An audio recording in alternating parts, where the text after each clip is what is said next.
हमने झारखंड राज्य अलग क्यों किया था?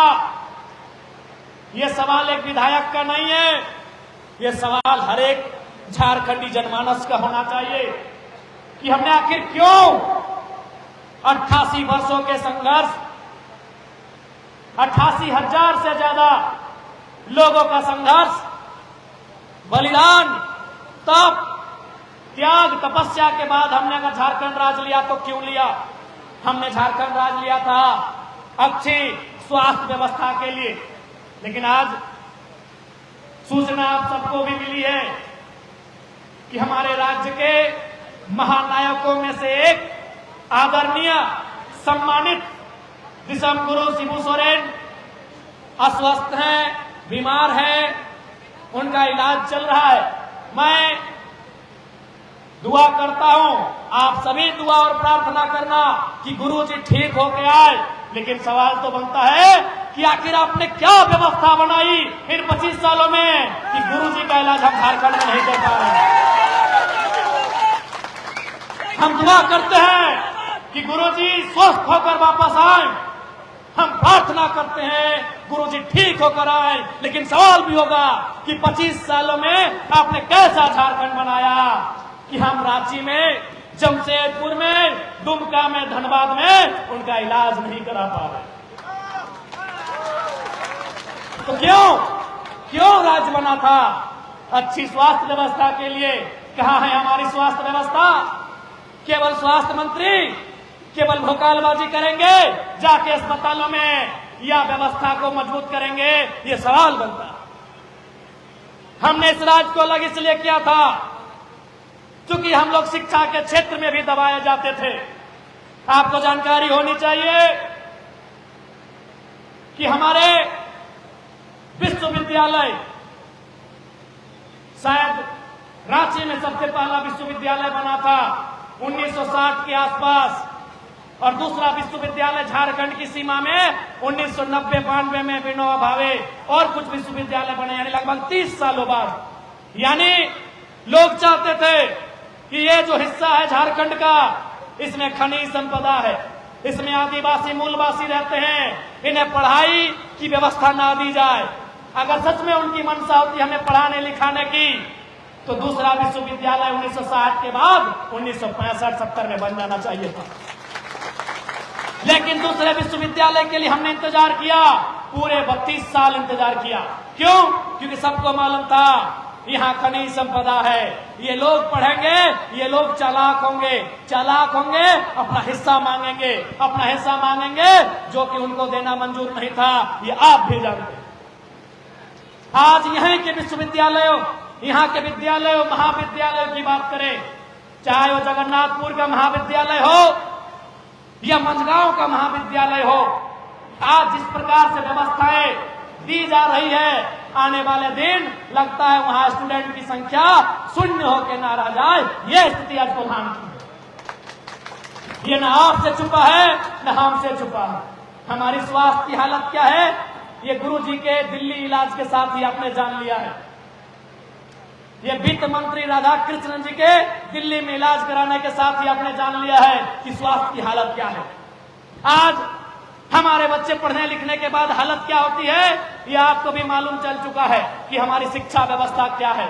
उसके बाद एक महत्वपूर्ण कड़ी आती है रोजगार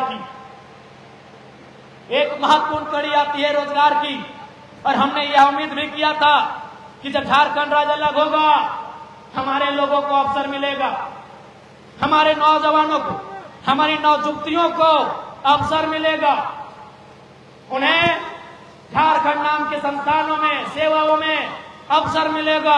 लेकिन आज आप बताइए, झारखंडियों के हिस्से में कितनी नौकरियां हैं और गैर झारखंडियों के हिस्से में झारखंड में कितनी नौकरियां हैं, ये आप बताइए।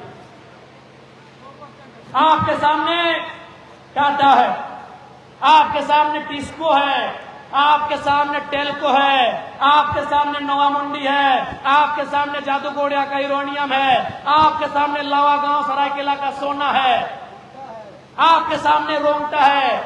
बताइए कितने झारखंड के लोग नियोजित हैं? बताइए। आज ये हर एक झारखंडी का सवाल होना चाहिए। ये केवल एक बागी तेवर रखने वाले, एक बगावती तेवर रखने वाले डुमरी विधायक जयराम महतो का सवाल नहीं, पूरे झारखंड का सवाल होना चाहिए कि हमारा रोजगार किसके पास है। जब हमने चुनाव का समय आया तो सरकार ने चालाकी के साथ हमारी मांगों को, हमारी बहनों को मैया सम्मान योजना के नाम का झुनझुना थमा दिया। मात्र 2500 रुपए। इसलिए आज कोल्हान के मुख्यालय से, सिंहभूम के मुख्यालय से डंके की चोट पर कहेंगे कि हमें भीख नहीं अधिकार चाहिए, हमें भीख नहीं अधिकार चाहिए, हर एक घर को रोजगार चाहिए और 2500 नहीं 25,000 चाहिए, 2500 नहीं 25,000 चाहिए। लेकिन आज क्या मिला इस राज्य को? आज आप बताइए। राज तो हमने लिया, लड़के लिया। यही सरकार के जो नेता, जब आंदोलन का टाइम था, नारा गूंजता था, मंचों से नेता कहते थे कैसे लिया झारखंड, नीचे से जनता कहती थी लड़ के लिया झारखंड, मर के लिया झारखंड, कट के लिया झारखंड। किसके लिए? आज ये सवाल होगा, किसके लिए झारखंड, किसके लिए झारखंड? आज ये सवाल होगा, किसके लिए झारखंड? अगर झारखंडियों के लिए झारखंड, तो फिर 64 में 40 डीएसपी प्रमोशन बिहारी कैसे हुए? आज ये सवाल होगा। पहले सवाल होता था, पहले नारा गूंजता था लड़ के लिया झारखंड, मर के लिया झारखंड, कट के लिया झारखंड। आज ये सवाल गूंजना चाहिए झारखंड के हर एक राजनीतिक मंचों में, गलियारों में, किसके लिए झारखंड? 64 में 40 डीएसपी का जो प्रमोशन, 64 डीएसपी का प्रमोशन हुआ है, जिनमें 40 डीएसपी हमारे पड़ोसी राज्य बिहार के हैं। क्या इसलिए झारखंड? क्या इसलिए झारखंड? ये जनता को जवाब मांगना चाहिए सरकार से, कि झारखंड की जनता को मांगना चाहिए जवाब सरकार से। अब जब मैंने इस विषय को छेड़ा है तो बहुत सारे बुद्धिजीवी लोग, पत्रकारिता से जुड़े लोग ये कहेंगे कि विधायक जी आप बाहरी भीतरी की बात कर रहे हैं।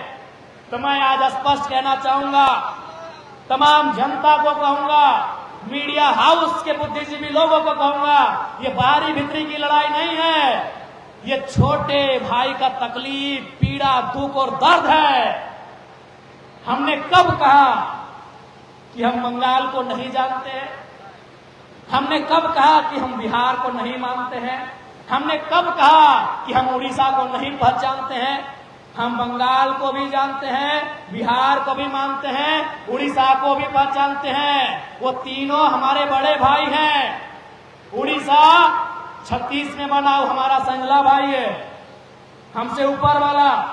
बिहार 1912 में बना, वो हमारा मंझला भाई है। और बंगाल उससे पहले का, वो सबसे बड़ा भाई है। लेकिन मांग ये है कि जब चारों भाई में बंटवारा हो गया है, तो हमारे हिस्से में आपकी नजर का है? हमारे हिस्से में आपकी नजर का है?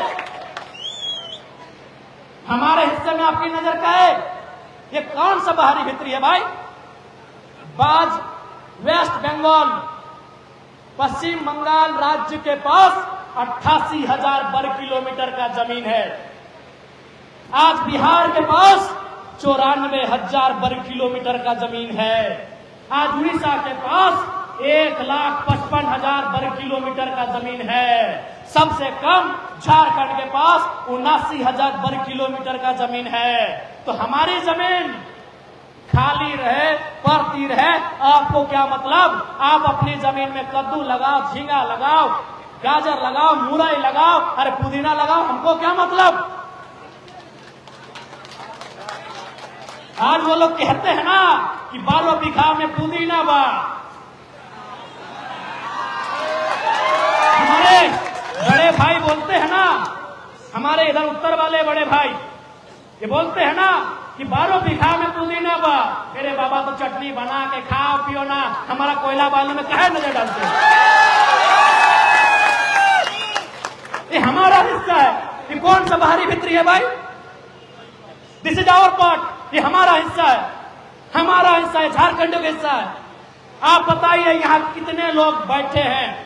जितने भी लोग बैठे हैं, क्या आपके कोई रिश्तेदार, आपको जानकारी है कि कलकत्ता में जाके जबरन 1 इंच जमीन कोई कब्जा किया है? क्या आपको जानकारी है कि पटना में जाके कोई जबरन 1 इंच जमीन कब्जा किया है झारखंड का आदमी? क्या आपको जानकारी है कि भुवनेश्वर में जाके झारखंड का कोई आदमी 1 इंच जबरन कब्जा किया है? नहीं ना। और चलिए जमशेदपुर, हम दिखाएंगे कलकत्ता, पटना और भुवनेश्वर वालों ने कितना कब्जा किया है। इस बात की लड़ाई है और हम लड़ेंगे। चलिए जमशेदपुर, मन हो तो चलिए रांची, धनबाद बोकारो का नाम मत लीजिए, वहां रोना पड़ेगा। धनबाद बोकारो का नाम मत लीजिएगा, वहां आंसू बहेगा। तो ये कैसे बाहरी भित्री का लड़ाई है भाई? 4 भाई थे, जवान हुए, शादी ब्याह हुआ, बड़ा हो गए, बांट लिए। आपको भी हिस्सा मिला पूरब में, किसी को मिला पश्चिम में, किसी को उत्तर में, किसी को दक्षिण में। तो रे भैया, आपको जो हिस्सा मिला उसमें खाओ, कमाओ ना। यही तो दर्द है, ये विरोध नहीं है। ये हमारी दर्द को समझिए, हमारे तकलीफ को समझिए कि आखिर हमने झारखंड राज्य क्यों लिया है। इसलिए कोई बाहरी भित्री की लड़ाई नहीं है। अभी बिहार में चुनाव हो रहा है, बिहार में चुनाव हो रहा है। जो लोग हमसे कहते हैं कि विधायक जी अब बाहरी भित्री की बात करते हैं, उनसे निवेदन करेंगे बिहार में जेएमएम को 1 सीट दिला के दिखा दीजिए। तो उनसे निवेदन करेंगे एनडीए से आजसू को 1 सीट दिला के दिखा दीजिए। तो और आइए झारखंड, आरजेडी से कोटे से मंत्री हैं, आरजेडी कोटे के विधायक है, जेडीयू कोटे के विधायक है, लोजपा कोटे के विधायक है। हमने बिहार को दिया, आप 1 विधायक दिला दीजिए, उसके बाद कहिएगा हम बाहरी भित्री करते हैं। अभी झारखंड में आरजेडी के 4, जेडीयू के 1, लोजपा के 1 विधायक है। आप जाइए जेएमएम और आजसू 2 क्षेत्रीय दल, एक इंडिया से, एक एनडीए से, 1 सीट दिलाइए। विधायक दूर की बात, विधायक जितना दूर की बात, 1 सीटवा दिला दीजिए और फिर आके हमसे कहिएगा हम बाहरी भित्री करते हैं। हमने आपको अपनी सरजमी में सब कुछ दिया, हमने आपको अपने घर में मान सम्मान दिया, आपने क्या दिया बताइए? इसलिए ये कोई गलत वे की लड़ाई नहीं है, ये ओरिजिनल लड़ाई है। आज अगर अपनी लड़ाई को ना समझे, आज अगर सरकार नियम ना बनाए, स्थानीय नीति ना बनाए, लैंड बैंक को वापस ना करे, विस्थापन नीति ना बनाए, तो आने वाले दिनों में जो दुर्गति टाटा जमशेदपुर में हुआ है, जो दुर्गति धनबाद और बोकारो के कोयला खदानों में हुआ है, जो दुर्गति रांची के शहरी क्षेत्र में हुआ है, एचईसी में हुआ है, वही दुर्गति झारखंड के हर एक ब्लॉक, हर एक पंचायत में झारखंडियों का होगा। इस बात को याद रखिएगा। ज्यादा दिन नहीं हुआ है, 50-60 साल पहले यही बारिश की बूंदें होती थी, यही रिमझिम बारिश की बूंदें, यही फसल खेतों का हरा हरा लहलहाता फसल उगाया जाता था। आज वहां चिमनियों का धुआं है, वो धुआं हम खा रहे हैं और रुपया कोई और खा रहा है। वो ज्यादा दिन पहले की बात नहीं है। आज कुंजू डैम आपके सामने है, आज कुंजू डैम आपके सामने है, कलुंडिया जी का बलिदान आपके सामने है, गंगाराम कलुंडिया का शहादत आपके सामने है, कुंजू डैम आपके सामने है। क्या हो रहा है? 100 से ज्यादा गांवों का जमीन लिया जा रहा। आज चांडिल डैम में क्या हुआ? उसमें अभी लगभग 100 से ज्यादा गांवों का जमीन लिया गया। आज भी चांडिल डैम के लोग धरना देते हैं, विरोध करते हैं, हड़ताल करते हैं और बदले में पुलिस की लाठियां खा रहे हैं। ये सच्चाई है झारखंड की। आप मेरी आलोचना कर सकते हो, आप मेरा विरोध कर सकते हो, आप मुझे नापसंद कर सकते हो, मेरे कंठ से निकली हुई एक भी बात को, एक भी शब्द को, एक भी वाक्य को इग्नोर नहीं कर सकते हो। होगा आपका ताल्लुक भारतीय जनता पार्टी से, होगा आपका ताल्लुक कांग्रेस जमएमआजसू से, आप होंगे हमारे विरोधी, लेकिन अगर साहस है हमारे विचारों का विरोध करके दिखाइए तब मानिए। आज वास्तविकता है इस राज्य को समझने की, इस राज्य के लोगों को जानने की। ये वास्तविकता है कि आज हमारे साथ हुआ क्या और हो क्या रहा है। आज याद होगा सदन में हमने कहा था, नक्सली को लेकर हम अपना तर्क दे रहे थे। बीच में वो विदेश में पढ़ी लिखी आदिवासी मंत्री खड़ी हो गई कि आप ये क्या कहना चाहते हैं। हम बोले पहले सुनिए हम कहना क्या चाहते हैं। और आज भी अपनी बातों को दोहरा रहे हैं कि आज जिस प्रकार से लूट ब्लॉक में है, आज जिस प्रकार से लूट अंचल में है, आज जिस प्रकार से थाना, आज जिस प्रकार से ऑफिसर की मनमानी है, याद कीजिए वो दिन जब नक्सलियों का वर्चस्व था, ये लोग उनके डर से थर-थर कांपते थे। किसी बीडीओ सीओ का औकात नहीं था 1 रुपए घूस लेने का। कौन? मैं मानता हूं नक्सली गलत लोग है, मैं मानता हूं नक्सली असंवैधानिक है, मैं मानता हूं ये भी कि मैं नक्सली का समर्थन नहीं करता हूं, लेकिन सच्चाई आपको मानना होगा। क्योंकि मेरा घर पारसनाथ के ठीक सामने है, नक्सलियों का गढ़ कहा जाता था। जैसे आपके सारंडा को सच्चाई यह भी है कि नक्सलियों के डर से आम व्यक्ति से, आदिवासी गरीब किसान से ब्लॉक थाना में कोई 1 रुपया घूस नहीं लेता था। ये भी सच्चाई है। लेकिन आज क्या हुआ, यह आपसे नहीं छुपा है। आज बालू का लूट है, कोयला का लूट है, आज खनिज संपदा का लूट है। और यहाँ जिस प्रकार से अभी शिकायतें मिली हैं कि ट्रांसपोर्टिंग में कई नौजवानों, कई बच्चों का एक्सीडेंट में डेथ हो गया है। क्योंकि परिवहन मंत्री यहीं के हैं, मैं उन्हें संदेश देना चाहूंगा, कृपया इस मामले को संज्ञान लें कि जो अवैध रूप से ट्रांसपोर्टिंग हो रही है, जो लोगों की जान पे को जोखिम में रख के सड़कों पे गाड़ियां दौड़ा रहे हैं, उनको आप नियंत्रण में रखें। नहीं तो यही जनता सोचेगी कि मंत्री महोदय शायद इसमें आपका भी मिली भगत है। आज सबसे ज्यादा अगर औसत की बात कही जाए तो हमें लगता है संथाल परगना और कोल्हान में आदिवासियों की संख्या औसत में है। आज कोल्हान की अगर पश्चिमी सिंहभूम की बात करें तो यहाँ 5 विधायक होते हैं, यहाँ 1 सांसद होती हैं, सारे के सारे जेएमएम गठबंधन के होते हैं। 56 सीटें आज जेएमएम को दिया गया है उनके नेतृत्व को।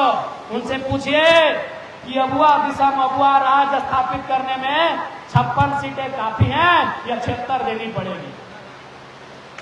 उनसे पूछिए। आज आदिवासियों के नाम पर, यहाँ के भोले भाले आदिवासियों के नाम पर आदिवासी नेता ही केवल अपने परिवार का भविष्य देख रहे हैं। अगर नहीं तो हमारी मां समान ही है, मैं उनको मानता हूं, आदर करता हूं, स्त्री है। यहाँ की सांसद मैडम अगर सच में वो आदिवासी हितैषी होती तो खुद सांसद बनने के बाद विधानसभा का टिकट इस भीड़ में से किसी आदिवासी को दे देते। याद आया अपना बेटा, यही हमारे कोल्हान टाइगर के नाम से प्रसिद्ध हमारे चंपई चचा, उनके सामने भी जब गया तो वो भी धृतराष्ट्र बन गए। उनको भी याद आया तो बेटा दुर्योधन, बाबूलाल जी घाटशिला से टिकट दिला दिए। आपको क्या मिला? यहाँ के आदिवासियों को क्या मिला? क्या उन्हें सरना धर्म कोड मिला? क्या उन्हें पेशा कानून मिला? क्या उन्हें सीएनटी, एसपीटी और बिल से विल्किंसन कानूनों में मजबूती मिला? क्या उनकी जमीनों को जो खरीद बिक्री हो रही उनमें रोक लगा? नहीं लगा। अरे उतना तो छोड़िए, ये सरकार ये बोल के आई थी कि यदि हम सत्ता में आएंगे तो 1932 तथा अन्य कॉलमों के साथ स्थानीय नीति बनाएंगे, एनडीए की 1985 की नीति को रद्द करेंगे। वहां भी मौन हो गई। इन्होंने कहा था कि जब हम सत्ता में आएंगे लैंड बैंक के आदिवासी विरोधी कानून को निरस्त करेंगे। क्या इन्होंने किया?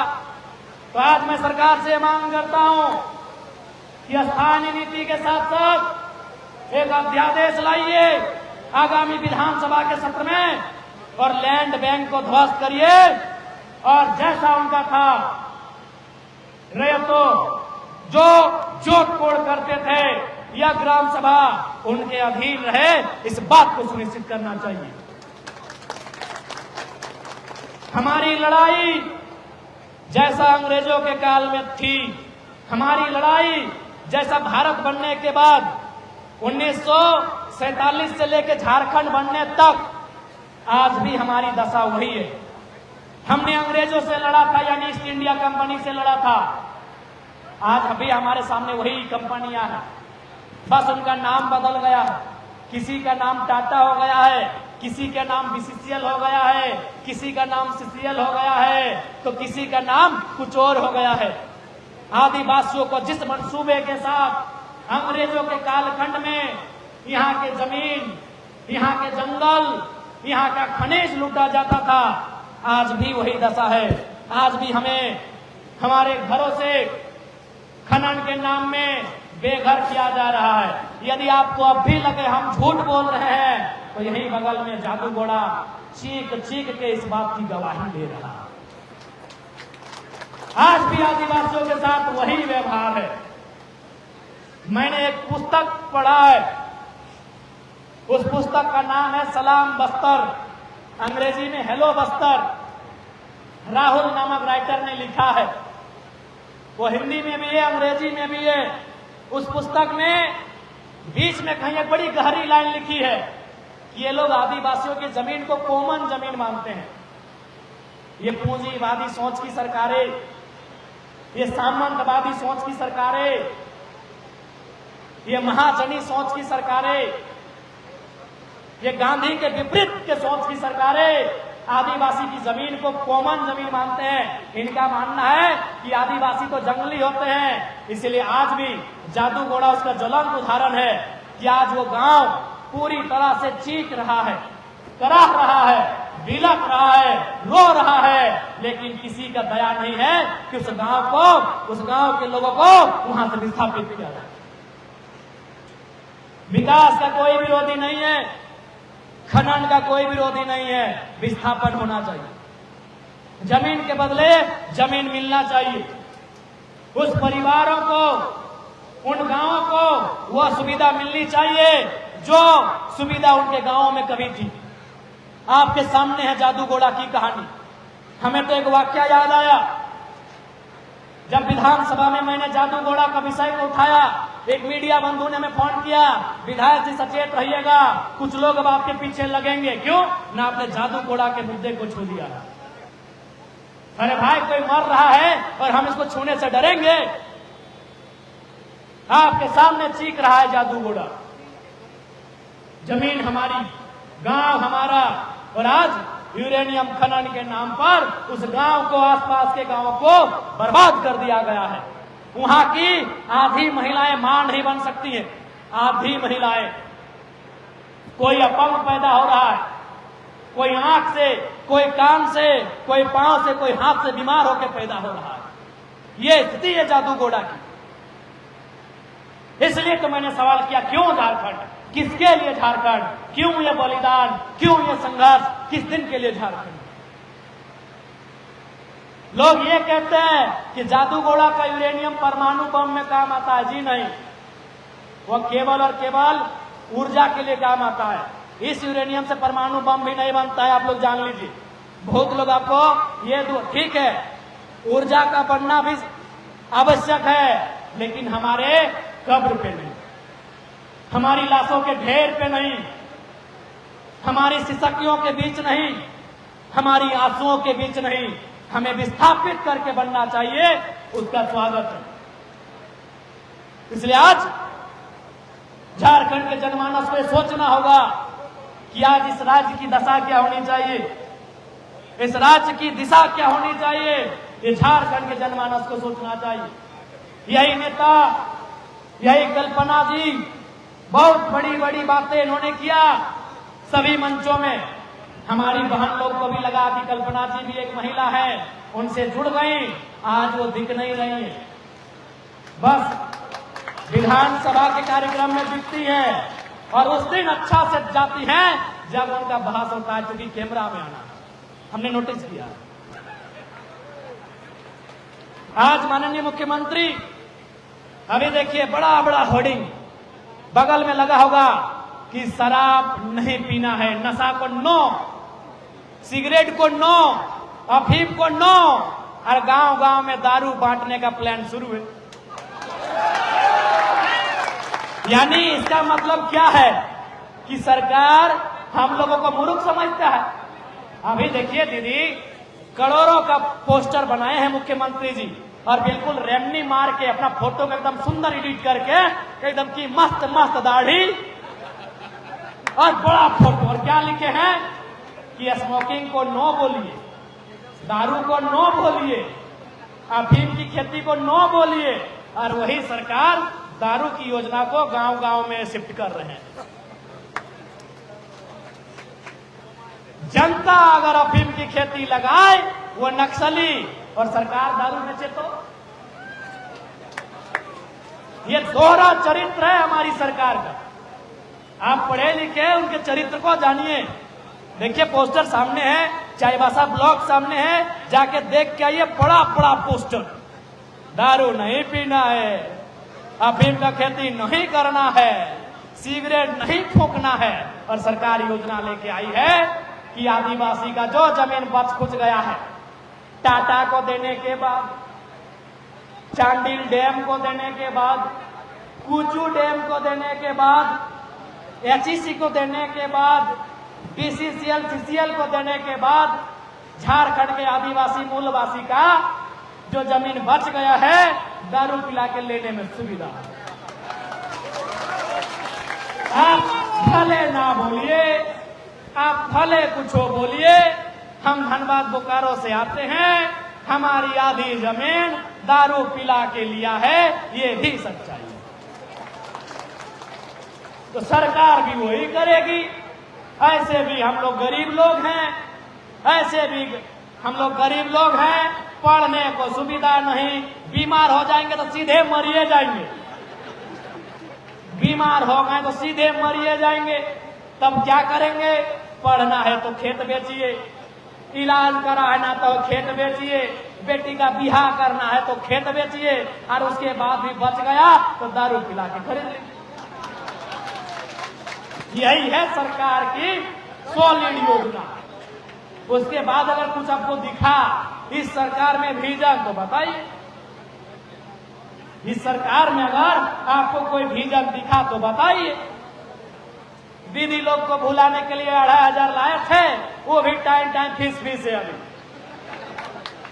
हाँ, बंगाल का कितना दीदी लोग भरवा ली है, बंगाल से देखा झारखंड सरकार दे रहा है 2500 टका, बंगाल से आके यहाँ 94-95 वो दिन सामने कहां भर दिया।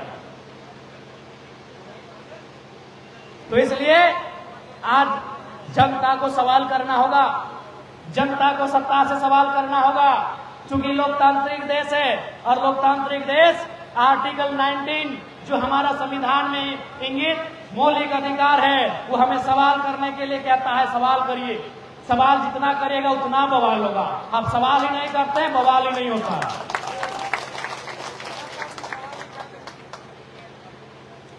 आप अभी सवाल करते हैं जोबा मैडम से कि हाँ मैडम, आपको इतना दिन विधायक मंत्री सांसद बनाए, कम से कम टिकटवा गरीब को दे देते तो 2,13,000 पेमेंट भाई गरीब आदिवासी कमाता कि नहीं? हाँ, सवाल करते हैं कि मैडम आपको तो जिंदगी भर वोटवा दिए की, आपको विधायक से मंत्री, मंत्री से सांसद दिल्ली भी पहुंचा दिए, तो कम से कम आपका जो जगह खाली हुआ था किसी गरीब को देते तो उसका अभी तनख्वाह 2,13,000 मिलता है, एक वो आदिवासी लाखपति तो बनता है। लेकिन सभी आदिवासी नेता का ही बात करिए, हमारे अर्जुन दा वो अपना अर्धांगिनी को टिकट लड़ा दिए करने से पटना से ना, यानी इनका विजन यही है कि हम और हमारे। अगर विजन सही होता, देखिए वो नया विधायक आया है, मेरा विजन देखिए, हमने 2,13,000 में ये वादा किया है कि 1,60,000 रुपए डुमरी विधानसभा की जनता को डोनेट कर देंगे। आज करने जा रहे हैं। पूरे बैंक का हमारा स्टेटमेंट है, चेक कर लीजिए। 5 लाख रुपए हम निकाल के लाए हैं, जो स्टूडेंट पास किए हैं उनको पढ़ने के लिए दान कर देंगे 5 लाख रुपया अपना पैसा। एक नया विधायक का विजन देखिए, हमने ये भी वादा किया है। आज पता है 6 महीना से लोग हमको शिकायत कर रहे हैं, हमारा विधानसभा वाला, कि विधायक जी आप तो मिल नहीं रहे हैं। तो कैसे मिलेंगे, एक जगह हम कैसे मिलेंगे? मेरा जन्म है धनबाद जिला में और हम विधायक बन गए हैं आधा बोकारो आधा गिरिडीह का, और हम वचन दिए हैं अपना जिला से बाहर 1 इंच जमीन नहीं खरीदेंगे। जब तक नेता में विजन नहीं होगा, राज नहीं बदलेगा। जब तक नेता में विजन नहीं होगा, ये राज नहीं बदलेगा। आज नेता लोग दिन प्रतिदिन अमीर से अमीर, वो 1000पति थे, 1000पति के बाद लाख, नहीं पहले चाय पति थे, चाय का दुकान में चाय पीते थे, चाय से ही पॉलिटिक्स शुरू किए। चाय पति से 1000पति, 1000पति से लाखपति, लाखपति से करोड़पति, करोड़पति से अरबपति बन गए। आज हिंदुस्तान की गरीबी का एक महत्वपूर्ण कारण नेता और ब्यूरोक्रेट्स है, इसको मानिए।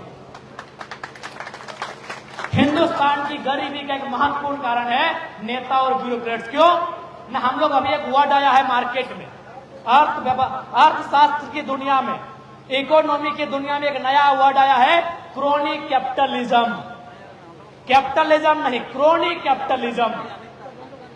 What is the meaning of crony capitalism? न, क्रोनी कैपिटलिज्म वे लोग हैं जो विधायक यानी सरकार, चाहे दिल्ली वाली या रांची वाली सरकार, और ब्यूरोक्रेट्स उनके सहयोग से गलत तरीकों से अमीर बनते जा रहे हैं, जनता से बहुत ज्यादा अमीर बनते जा रहे हैं। उसी वर्ड को, उन्हीं लोगों को डिफाइन करने के लिए वर्ड आया है क्रोनी कैपिटलिज्म। आज हिंदुस्तान की सबसे बड़ी बीमारी क्रोनी कैपिटलिज्म बनते जा रही है। आज यदि मेरा झगड़ा आपके साथ, आपका झगड़ा मंगरा का अगर बुधना के साथ होगा तो थाना प्रभारी रिपोर्ट लिखा लेंगे।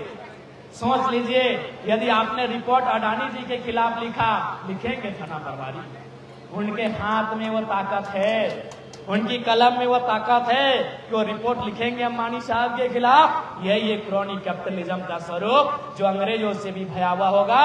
इसलिए पढ़े लिखे नौजवानों, क्रोनी कैपिटलिज्म के दौर को पहचानिए और उन नेताओं को राजनीति से दूर करिए जो क्रोनी कैपिटलिज्म को बढ़ावा दे रहे हैं।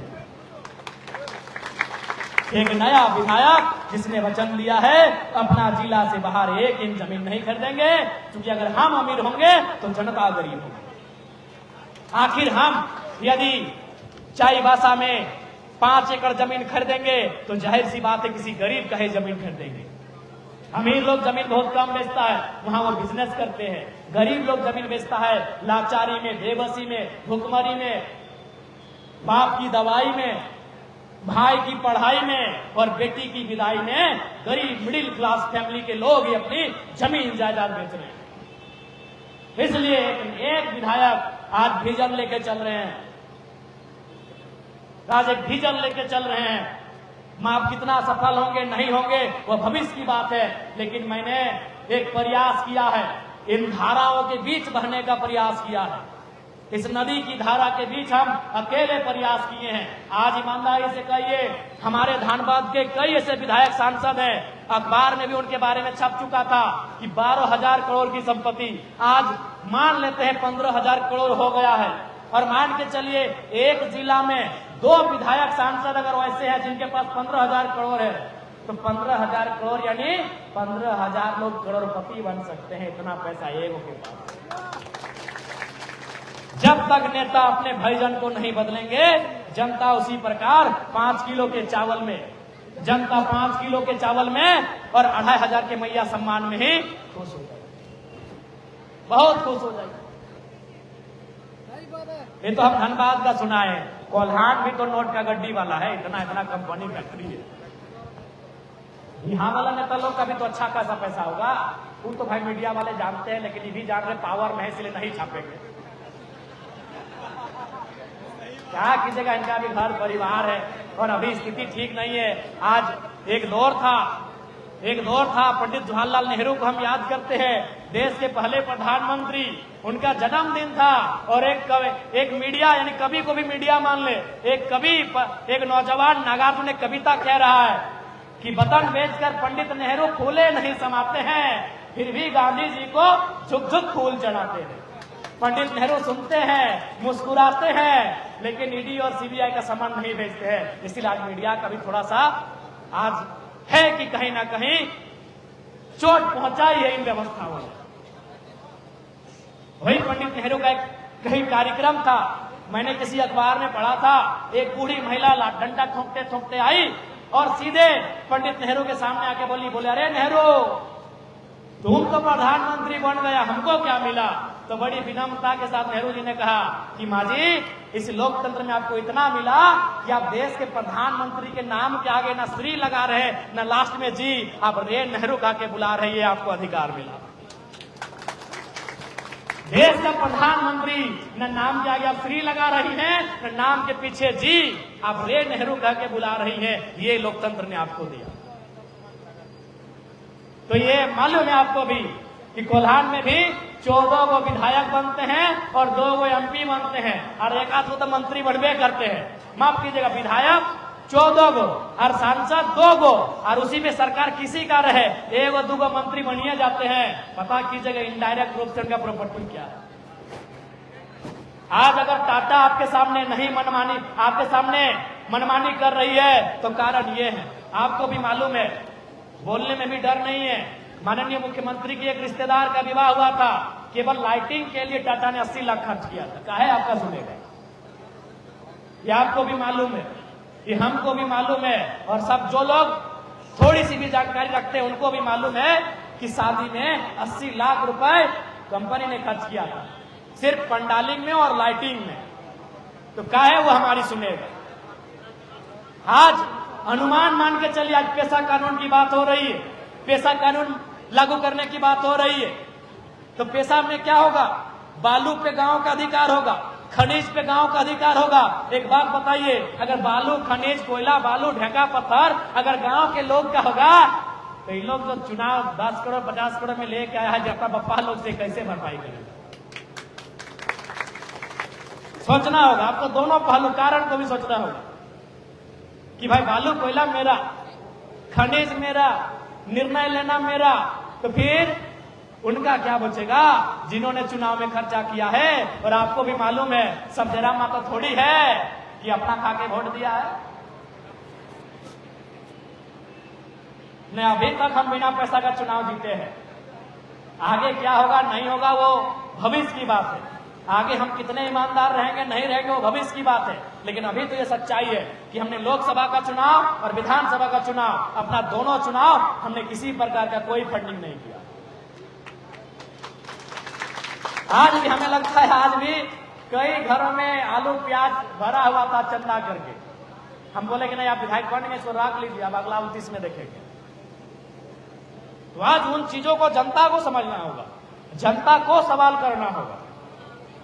जनता सवाल नहीं करती है, इसलिए बवाल नहीं होता है। इस राज्य में उथल पुथल तभी होगा जब जनता जागरूक होगी, जब जनता अपने मत को लेकर जागरूक होगी। इसलिए आज कोल्हान वासियों आपसे निवेदन होगा, ये धरती वीरों की है। अगर इधर पोटो हो का बलिदान दिखता है, इधर बागुन सुमरई का योगदान दिखता है, तो उधर रघुनाथ महतो और निर्मल का वो उबलता हुआ खून भी आपको महसूस होता है। ये कोल्हान वीरों की धरती। अंग्रेजों को भी हमने छठी का दूध याद दिलाया है। ये कोल्हान की धरती है ना, जब जब वहां घुसे हैं लात मुंह की खाए हैं। इसलिए आज आपको अपनी परंपरा को, अपने इतिहास को याद रखना होगा। आज बहुत सारे लोग कहते हैं कि आप जो ऐसा बोलते हैं आपको कोई वोट क्यों दे, नहीं देगा बाहर के लोग वोट। हम बोले हम देखिए उनके विरोध में नहीं है, उनके खिलाफ में नहीं है, बस हम नीति संगत बात कर रहे हैं। और हम आज अपने वोट की परवाह नहीं करते हैं भैया, हम हमारे झारखंड वासियों के अस्तित्व की परवाह करते हैं, जो हमारा लाखों साल पुराना, हमारा क्या है 30 साल हो चुका है और 30 साल बचेंगे। और हमारा इतिहास लाखों करोड़ों साल है कि नहीं। अच्छा एक बात बताइए, अभी हाल फिलहाल आपने एक वैज्ञानिकों की टीम का स्टेटमेंट पढ़ा था कि नहीं, कि दुनिया में एक समय दुनिया में इंसान नहीं थे, कुछ नहीं था, दुनिया क्या थी, हिम युग था। हिम युग यानी पानी में डूबा हुआ था ये दुनिया, ये मिट्टी पानी में था। ये मिट्टी जब पहली बार बाहर आया उसे सिंहभूम कहते हैं। ये मिट्टी जब पहली बार पानी से बाहर आया और लोगों ने अपना घर, खेती बाड़ी, इंसान का जीवन संभव हुआ, उस मिट्टी को सिंहभूम कहते हैं। हमारा इतिहास करोड़ों साल का है, हमारा इतिहास लाखों साल का है, हमारा जीवन 60 साल का है। अपने एक जीवन के लिए है, हम लाखों साल के इतिहास से समझौता नहीं करेंगे, कतई समझौता नहीं करेंगे। चुनाव जितना चुनाव होते रहेंगे, विधायक सांसद बनते रहेंगे, लेकिन मेरा जो विचार है आपके सामने है।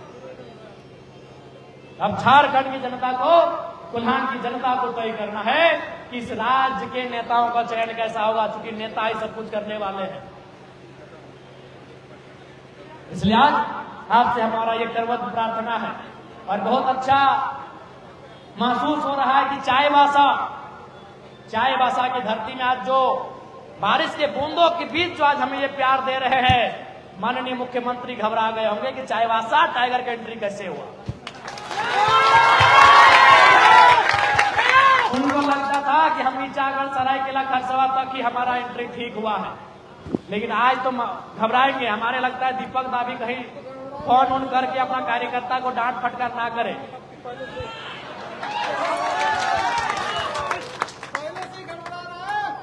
इसलिए आज जनता को नेतृत्व चुनना होगा। हम बुरे हो सकते हैं, आने वाले दिन हमारा कोई कदम बुरा हो सकता है, आने वाले दिन हो सके हमारा व्यवहार बदल सकता है, लेकिन आज जिन बातों का परिचय मैंने आपसे करवाया है, जिन विषयों को मैंने आपके सभा के पटल पे रखा है, आप इन विषयों को इनकार नहीं कर सकते हैं। इन विषयों को अगर इनकार किए तो हमारे लिए बहुत भारी पड़ेगा। आज साक्षी वालों को कभी आज से 50 साल पहले मालूम नहीं होगा कि हमारी ये दशा होगी। साक्षी, सोनारी, मानगो, कदमा, बिष्टुपुर, आदित्यपुर, गम्हरिया, सरायकेला, उनको भी मालूम नहीं होगा आज से 50 साल पहले कि जो हमारे खेत, जिन पर हमारे बाप दादा फसल उगाया करते थे, आज उसमें चिमनी का धुआं उड़ेगा, धुआं हम खाएंगे, ये उन्होंने भी नहीं सोचा।